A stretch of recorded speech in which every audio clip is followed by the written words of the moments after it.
ભારતીય મહિલા હોકી ટીમની સ્ટ્રાઇકર દીપિકાને પોલીગ્રાફ મેજિકલ સ્કિલ એવોર્ડ મળેલો. વિરાટ કોહલી આઈસીસી રેન્કિંગમાં ત્રણેય ફોર્મેટ ટેસ્ટ 937, ઓડીઆઈ 909 અને હવે T20 909માં 900થી વધુ પોઈન્ટ મેળવનાર વિશ્વનો પ્રથમ ક્રિકેટર બન્યો છે.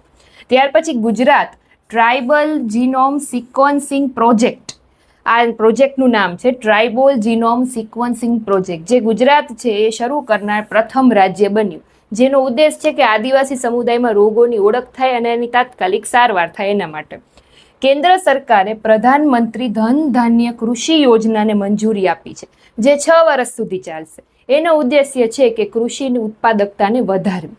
ત્યાર પછી તો કે રાષ્ટ્રપતિએ ઓડિશામાં કેન્દ્રીય શિક્ષણ મંત્રી, જેનું નામ છે ધર્મેન્દ્ર પ્રધાન, ને કલિંગ રત્ન પુરસ્કારથી સન્માનિત કર્યા. કાપડ મંત્રી ગિરિરાજ સિંહે જાપાનમાં 16મા ભારત વેપાર મેળાનું ઉદ્ઘાટન કરેલું.